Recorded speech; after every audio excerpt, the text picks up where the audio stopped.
সুপ্রিয় শিক্ষার্থী, আসসালামু আলাইকুম। সবাই কেমন আছেন?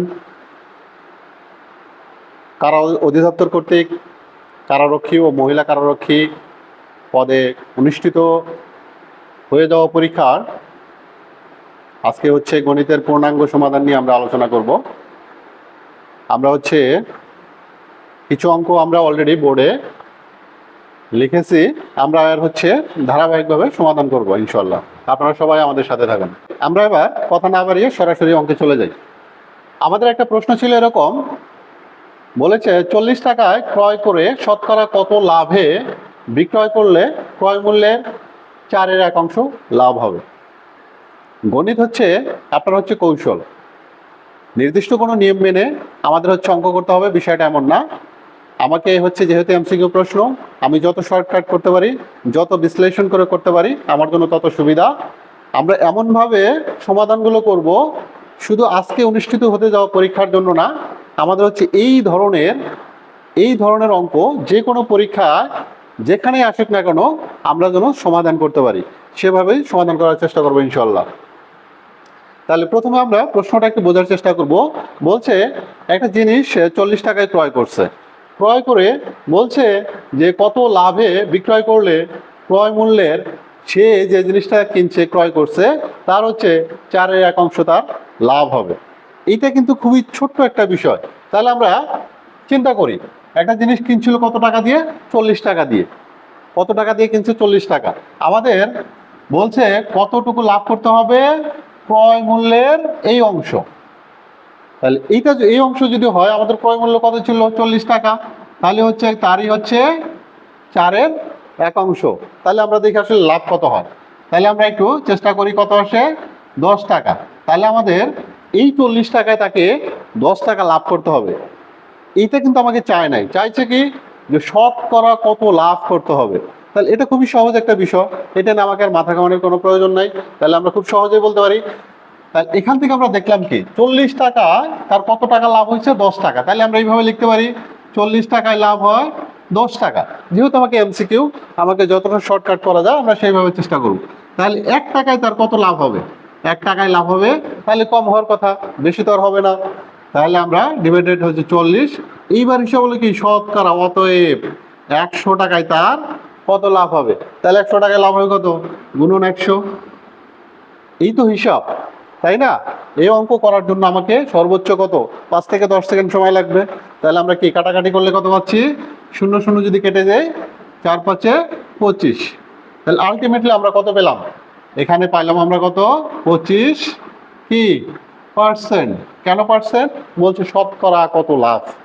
সুতরাং আমরা এমনভাবে অঙ্কগুলো শিখব যেন বাকি জীবন আমাকে ওই ধরনের সমস্যা নিয়ে আমাকে আর কখনো প্রবলেমে পড়তে না হয়। ঠিক আছে? তাহলে আমরা পরের অঙ্কটা একটু দেখি। আচ্ছা, তাহলে পরের অঙ্কটা আমরা একটু দেখি। বলছে খুবই সহজ একটা যোগ। বলছে 0.12 যোগ 3.02 যোগ 2.8। এই যোগটা দেখা যায় অনেক সময় আমাদের ভুল হয়, আমাদের স্থানীয় মান না জানার কারণে। তাহলে এই যোগটা আমরা কিভাবে করতে পারি? এখানে আমাদের দশমিকের পরে আছে কত? 2 ঘর, এখানে আছে 2 ঘর, কিন্তু এখানে আছে 1 ঘর। এই যোগটা কি আমাদের কি করার দরকার আছে? এটা আমরা প্রাইমারি লেভেলেও শিখে আসছি। তাহলে আমরা কি জানি যে আমাদের যোগ করার সময় কি করব? আমরা দশমিকের পরে ঘরগুলো সমান করার জন্য আমরা কি ডান পাশে 0 দিয়ে নিই। তাহলে এবার কি আমাদের কি চিন্তা করার দরকার আছে? 0 2 2 কত হচ্ছে? 4। তারপর কত? 8 0 2 কত হলো? তাহলে 8 আর 1 9। পরে কি আছে? দশমিক। তাহলে আমাদের এখন কত আছে? 3 2 কত? 5। তাহলে দেখেন কত সহজ অঙ্ক আসে, কত সহজ অঙ্ক আসে। জাস্ট কি আমাদের একটু প্রস্তুতির ঘাটতির কারণে আমরা অঙ্কগুলো অনেক সময় ভুল করে আসি। তাহলে এইভাবে আমরা সমাধানগুলো করে ফেলবো ইনশাল্লাহ। বাকি এই ধরনের যে অঙ্ক আসুক না কেন আমরা নেক্সট টাইমে কি সলভ করতে পারবো। আচ্ছা, পরের অঙ্কটা আমরা একটু দেখি কি বলছে। ঐকিক নিয়মের একটা অঙ্ক। বলছে 12 জন লোক একটা কাজ 9 দিনে করতে পারবে। একটু ভালো করে বোঝার চেষ্টা করব। অর্থাৎ ঐকিক নিয়মে আমি একটা অঙ্ক করেই যেন শত শত ঐকিক নিয়মের অঙ্ক আমরা সমাধান করতে পারি, আমরা সেভাবেই কাজ শিখবো। আমরা শিখব স্থায়ী কাজ, স্থায়ী যেন আমাদের কাজে লাগে। কি বলছে যে 12 জন লোক একটি কাজ 9 দিনে করতে পারে, ওই কাজটাই যদি আমরা 18 জন লোক দেই তাহলে ওই কাজটা শেষ করতে আমাদের কতদিন লাগবে। খুবই সহজ একটা বিষয়। তাহলে আমরা খুব স্বাভাবিকভাবে খুব ঠান্ডা মাথায় চিন্তা করি যে 12 জন লোকের একটা কাজ কতদিন লাগতেছে। আমরা একটু উপরে দেখি যে 12 জনের কয়দিন লাগে। আমরা শর্টকাটে লিখি একটু 9 দিন। কয় দিন? 9 দিন। একটু বোঝার চেষ্টা করি, একটা কাজ 12 জন লোকের কতদিন লাগতেছে? 9 দিন। আচ্ছা বলেন তো, এই কাজটা যদি আমি একজনকে দিয়ে করাই কতদিন লাগবে? এই ঐকিক নিয়মের এই বিষয়টা আমরা যদি বুঝে ফেলি তাহলে ঐকিক নিয়মের হাজার হাজার অঙ্ক আমরা খুব সহজেই সমাধান করতে পারবো উইদাউট ভুল। তাহলে 12 জন লোকের যদি 9 দিন লাগে, একজন লোকের ওই কাজটা করতে স্বাভাবিকভাবে কতদিন লাগার কথা আমরা খুব সহজেই জানি। যেহেতু লোক কম, কি সময় কম লাগবে না বেশি লাগবে? 100% বেশি লাগবে। এই জায়গাটাতেই আমাদের কি হয়? গড় মিল হয়। তাহলে আমরা কি লিখবো? বেশি হলে আমরা কি জানি? গুণন। এখন বলছে ওই কাজটাই যদি আমরা 18 জন লোক দিয়ে করাই, কয়জন লোক দিয়ে করাই? 18 জন লোক দিয়ে যদি করাই তাহলে আমাদের সময় কত লাগবে? এবার আমরা একটু চিন্তা করি, অতএব 18 জনের কতদিন লাগার কথা? এইবার কি 18 জন লোক দিলে আমাদের কি স্বাভাবিকভাবেই কম লাগবে। তাহলে কম হলে কত? ভাগ 9 গুণন 12 ভাগ হলো কত? 18। তাহলে কি কাটাকাটি করি, 9 দুগুণে 18, 6 দুগুণে 12। তাহলে আমাদের কতদিন লাগলো? কতদিনে কাজটি কতদিনে করতে পারবে? উত্তর হলো 6 দিন। কত সহজ। তাহলে আমরা ঐকিক নিয়মের অঙ্কগুলো আমরা এভাবে বেসিক শেখার চেষ্টা করবো সবসময়। আমরা অনেক সময় কি করি যে প্রিলি পাস করতে হবে, শর্টকাট খুঁজি, যার কারণে কি হয় একটা পরীক্ষার প্রশ্ন মুখস্থ করে যাই, পরীক্ষার হলে মান চেঞ্জ করে দিলে আর অঙ্কটা আমরা আর করতে পারি না। কারণ কি? আমার বেসিকের ঘাটতি। আচ্ছা, আমরা কথা না বাড়িয়ে এবার হচ্ছে পরের অঙ্কটা চলে যাব। কত সহজ অঙ্ক দেয়। বলছে 15, 20 এবং 25-এর লসাগু কত? তাহলে লসাগু আমরা জানি, খুব সহজেই করতে পারি আমরা। যে বলছে কি কিসের লসাগু চাইলো আমাদের? বলছে 15, 20 এবং 25, এটার লসাগু আমাদের কত? এটাকে আমরা করতে পারি না খুব সহজেই? 15, 20, 25। আচ্ছা, ইকুয়েট যদি আমরা করি তাহলে কত সহজে করা যায় দেখি। লসাগুর ক্ষেত্রে আমরা কি করি? লঘিষ্ঠ সাধারণ হচ্ছে কি গুণিতক। এটা বের করার জন্য আমরা কি করবো? একটু কমন নেওয়ার চেষ্টা করি। 15, 20, 25 এর মধ্যে কত কমন যায়? আমরা কি অনায়াসে 5 কমন নিতে পারি, তাই না? তাহলে 5 গেলে এখানে আমাদের থাকতেছে 3, 4, 5, তাই তো? এবার আমরা দেখব আর কি তিনটা সংখ্যার মধ্যে কোনো সংখ্যা যাচ্ছে কি যাচ্ছে না। সুতরাং আমাদের লসাগু হচ্ছে কত?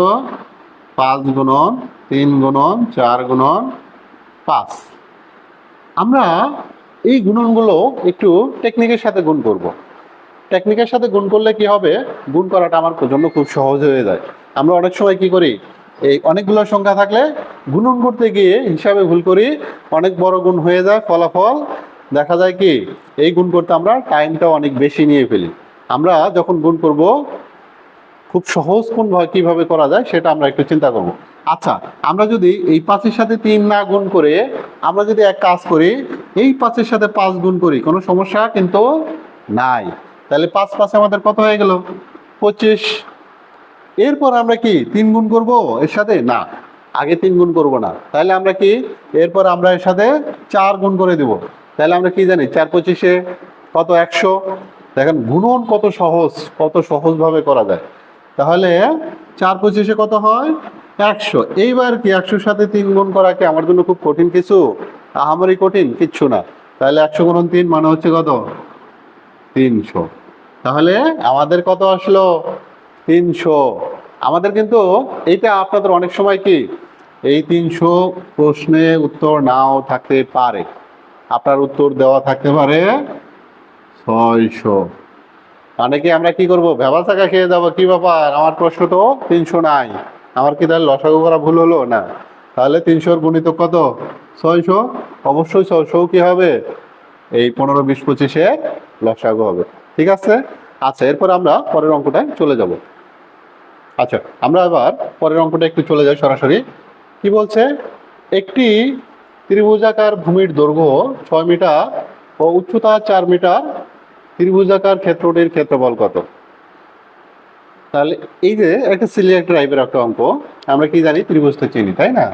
তাহলে আমরা যদি এই ত্রিভুজটার কথাই চিন্তা করি, কি বলছে যে দৈর্ঘ্য হলো 6 মিটার, উচ্চতা দেওয়া আছে 4 মিটার, যদি হয় এই ত্রিভুজটির ক্ষেত্রফল কত? এখানে আমি একটা মজার বিষয় একটা শেয়ার করবো, সেটা হচ্ছে একটা সূত্র শিখে আমরা সমস্ত আমাদের জ্যামিতির যত অংশ আছে আমরা সেটা যেন খুব সহজেই সমাধান করতে পারি। আমার সূত্র কিন্তু জাস্ট একটা, ক্ষেত্রফলের সূত্র হচ্ছে জাস্ট একটা, দৈর্ঘ্য গুণন প্রস্থ বা ভূমি গুণন উচ্চতা। এই অংশটুকু শিখে, একটা সূত্র শিখে আমাদের ত্রিভুজ থাক, চতুর্ভুজ থাক, বহুভুজ থাক, যেটাই থাক না কেন আমরা ওই সূত্র দিয়েই সমস্ত অঙ্ক কিন্তু সমাধান করতে পারি। আচ্ছা, এটা বোঝার জন্য আমরা একটা যদি আয়তাকার জিনিসের কথা চিন্তা করি বা চতুর্ভুজের কথা চিন্তা করি, আমরা একটা চতুর্ভুজ নিলাম, আমি জাস্ট এই সূত্রটা শিখবো, আর কিছু শিখবো না। আমরা চতুর্ভুজের ক্ষেত্রফল কিন্তু আমরা সবাই জানি, কি জানি, ভূমি গুণন বা উচ্চতা। আচ্ছা, আমরা দিলাম এটা দৈর্ঘ্য গুণন প্রস্থ, সে দৈর্ঘ্য 6, প্রস্থ আমরা নিলাম x। এটার ক্ষেত্রফল কিন্তু আমরা সবাই জানি যে একটা চতুর্ভুজের ক্ষেত্রফল হচ্ছে দৈর্ঘ্য গুণন প্রস্থ বা ভূমি গুণন উচ্চতা, এটা আমরা জানি। এখন কথা হলো ত্রিভুজের ক্ষেত্রফলটা কোথায় থেকে আসলো? আমরা যদি এই জমিটাকে অর্ধেক করে দেই, এই জমিটাকে কি করি, অর্ধেক করে দেই, অর্ধেক করলে আমার কি হয়ে যাচ্ছে, এই অংশটুকু একটা ত্রিভুজ হয়ে যাচ্ছে, এই অংশটা একটা ত্রিভুজ হয়ে যাচ্ছে। তাহলে সূত্রটা কোথায় থেকে আসলো? এখান থেকে আসলো। তাহলে এইবার যদি আমরা বলি এই অংশটুকুর ক্ষেত্রফল কত, তাহলে এই পুরোটুকুর ক্ষেত্রফল আমরা জানি কত, x y। এখন আমার কতটুকুর ক্ষেত্রফল চাইছে, হাফ অংশ, তাহলে গুণন হচ্ছে কত, হাফ। এখান থেকেই মূলত আমাদের সেই সূত্রটার সূত্রপাত।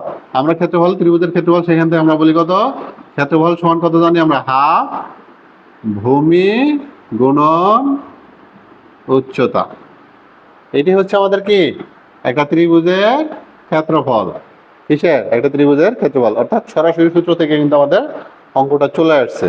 তাহলে আমার জন্য এটা কি 5 সেকেন্ডের বেশি সময় লাগার কোনো সুযোগ নাই। তাহলে আমরা কত লিখতে পারি, 3 দুগুণে 6, 3 4 কত, 12। তাহলে এই জমিটার ক্ষেত্রফল, এই ত্রিভুজ আকৃতির জমির ক্ষেত্রফল হচ্ছে কত, 12। আচ্ছা আচ্ছা, দেখেন কত ইন্টারেস্টিং একটা জিনিস, ত্রিভুজ থেকে আরেকটা প্রশ্ন চলে আসছে। কেমন, কি বলছে, একটা ত্রিভুজের 3 কোণের সমষ্টি কত ডিগ্রি হবে? একটা ত্রিভুজের 3 কোণের সমষ্টি কত ডিগ্রি হবে? এই যে প্রশ্নগুলো, এগুলো কিন্তু খুবই সহজ টাইপের প্রশ্ন। আচ্ছা, তাহলে আমরা এই প্রশ্নটা কি সলভ করতে পারি। আমি এমনভাবে এই সমষ্টিটা শিখব যেন আমার শুধু ত্রিভুজ না, চতুর্ভুজের সমষ্টি চাইতে পারে, পঞ্চভুজের সমষ্টি চাইতে পারে, ষষ্ঠভুজ, সপ্তমভুজ, অষ্টমভুজ, নবমভুজ, যত হাজার হাজার ভুজ চাক না কেন, আমরা সমস্ত ভুজের যেন সমষ্টি কত ডিগ্রি, এইটা যেন আমরা খুব সহজেই বের করতে পারি, সেরকম আমরা একটা টেকনিক দাঁড় করাইতে পারি। আমরা জানি একটা ত্রিভুজের 3 কোণের সমষ্টি নর্মালি কত ডিগ্রি, 180 ডিগ্রি। কত ডিগ্রি? 3 কোণের সমষ্টি হচ্ছে 180 ডিগ্রি। এইটা নিয়ে আমাদের কিন্তু কোনো ধরনের মাথা ব্যথা নাই, বা আমরা জানি। এখন এটাকে যদি আমি এইভাবে না লিখে একটা সুপার টেকনিকে লেখার চেষ্টা করি, যে হ্যাঁ, যে কোনো ত্রিভুজ, যে কোনো ভুজের আমরা যদি কোণ বের করি, আমরা এইভাবে লিখতে পারি, কলমটা হচ্ছে রাখতেছে না। আচ্ছা, আমরা এইভাবে যদি লিখি n-2 গুণন হচ্ছে 180 ডিগ্রি। কত লিখলাম? n-2 into 180 degree. এবার আমরা একটু দেখি মজার বিষয়। মজার বিষয়টা আমাদের কি, এইটা n মানে হচ্ছে আমাদের কি, বাহুর সংখ্যা। n মানে হচ্ছে কি, বাহুর সংখ্যা। এইবার এই অঙ্কটা যদি আমরা সলভ করি, যে ত্রিভুজ মানে কি, 3 ভুজ, তাহলে 3-2 গুণন হচ্ছে কত, 180। আলটিমেটলি কত আসতেছে, 180 ডিগ্রি। এখন কি প্রত্যেকটা পরীক্ষায় কি আমার এটা আসবে, ত্রিভুজের 3 কোণের সমষ্টি? না। তাহলে আমার কি আসতে পারে, যে চতুর্ভুজের চার কোণের সমষ্টি কত, বা পঞ্চভুজের সমষ্টি কোণের সমষ্টি কত, ষষ্ঠভুজ সপ্তমভুজ, এইভাবে আসলে তখন আমি কি করব? দেখা গেল আমার পরীক্ষা আসলো এইটা দিল না, ত্রিভুজ বললো না, বললো যে আমার 100 ভুজের একটা চিত্র, 100 ভুজ বিশিষ্ট চিত্রের কোণের সমষ্টি কত হবে। তখন আমরা কি করব? খুবই সহজ, কি করব? n-2 into 180। তাহলে এই টেকনিকটা শিখলে আমার কি আর টেনশন নেই। তাহলে কি লিখতে পারি? তাহলে 100-2 ইন্টু কত? 180। তাহলে কত ডিগ্রি আসতেছে? 98 গুণন 180। তাহলে এটা গুণ করলে আমার যা আসবে সেটাই হবে উত্তর। ঠিক আছে? এই গুণের একটা কিন্তু সুপার টেকনিক আছে। অনেকে কি করবেন, এই গুণ করতে গিয়ে আপনার অনেক টাইম পাস হয়ে যাবে। ঠিক আছে? তাহলে এটা গুণ করার জন্য আপনি এই টেকনিক অবলম্বন করতে পারেন। আচ্ছা, আমি একটু উপরে লিখি।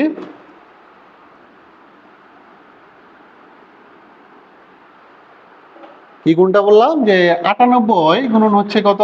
180।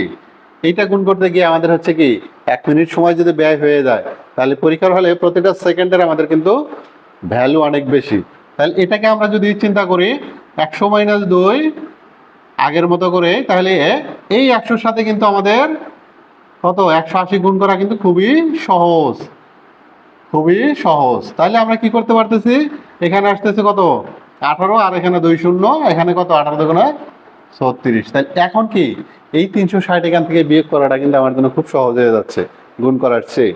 ঠিক আছে? এইভাবে আমরা কি করব? সুপার টেকনিকে এই জিনিসগুলো সমাধান করার চেষ্টা করব। আচ্ছা আচ্ছা, পরের প্রশ্ন আমরা একটু যাই। পরের প্রশ্নটা দেখেন কত ইন্টারেস্টিং। ত্রিভুজ থেকে আরেকটা প্রশ্ন আসছে, অর্থাৎ তিনটা প্রশ্ন এক ত্রিভুজ থেকে চলে আসছে। বুঝতেই পারতেছেন ত্রিভুজ কত গুরুত্বপূর্ণ। বলছে একটা সমকোণী ত্রিভুজের অতিভুজ সংলগ্ন কোণ দুটির প্রত্যেকটি কি কোণ হবে। তাহলে প্রথমে আমাকে চিন্তা হবে সমকোণী ত্রিভুজ। তাহলে সমকোণী ত্রিভুজ মানে কি? আমরা জানি যে কোণের মান কত ডিগ্রি হবে? 90 ডিগ্রি। তাহলে এই 90 ডিগ্রি মানে হচ্ছে কোনটা হচ্ছে আমাদের সমকোণী। এবার বলছে সমকোণী ত্রিভুজের অতিভুজ। তাহলে অতিভুজ কোনটা হবে? কোণের বিপরীত বাহুটাই হচ্ছে আমাদের কি হয়ে যাবে? অতিভুজ। এবার বলছে অতিভুজ সংলগ্ন কোণ দুটির প্রত্যেকটা কোণের মান কত হবে। অর্থাৎ এই কোণ এবং এই কোণ, এই দুটা কোণের মান কত করে হবে। খুবই সহজ, খুবই সহজ, তাই না? আমরা জানি একটা ত্রিভুজের 3 কোণের সমষ্টি হচ্ছে কত? 180 ডিগ্রি।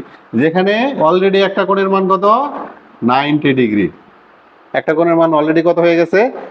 90 ডিগ্রি। সুতরাং বাকি দুইটা কোণের সমষ্টি হবে, এটা যদি এক্স এবং ওয়াই ধরি, তাহলে এক্স প্লাস ওয়াই হবে আমাদের কত? 90 ডিগ্রি। তাহলে এই কোণের মান অবশ্যই কত হয়ে যাচ্ছে? তাহলে এক্স এর মান অবশ্যই লেস 90 ডিগ্রি এবং ওয়াই এর মান অবশ্যই 90 ডিগ্রির চেয়ে ছোট। যেহেতু 90 ডিগ্রির চেয়ে ছোট, সুতরাং কোণগুলো আমরা কি বলি? আমরা জানি কোণের মান যদি 90 ডিগ্রির চেয়ে ছোট হয় সেগুলোকে আমরা কি বলি? সূক্ষ্মকোণ। সুতরাং এই প্রত্যেকটা কোণের মানই কি হয়ে যাবে? সূক্ষ্মকোণ। ঠিক আছে? আচ্ছা, খুবই সহজ, এটা আমরা সবাই পারি। আমরা এবার হচ্ছে যে কি বলে বীজগণিত অংশ থেকে আমরা একটা সমস্যা পেয়ে গেছি। সমস্যাটা আমরা একটু সলভ করার চেষ্টা করে দেখি। বলছে কি a প্লাস b সমান 8 এবং ab সমান 15 হলে a স্কোয়ার প্লাস b স্কোয়ারের মান কত? কত সহজ টাইপের অঙ্ক, তাই না? এগুলো হচ্ছে আমরা সবাই পারি। আচ্ছা, যারা পারি না তাদের জন্য হচ্ছে আমাদের এই প্রচেষ্টা। তাহলে a square plus b square সমান হোয়াট? এটা কিন্তু সরাসরি একটা সূত্র, তাই না? বীজগণিতের একটা সিম্পল একটা সূত্র। এই সূত্রটা আমরা মোটামুটি সবাই জানি। তাহলে এটা সমান আমরা কি জানি?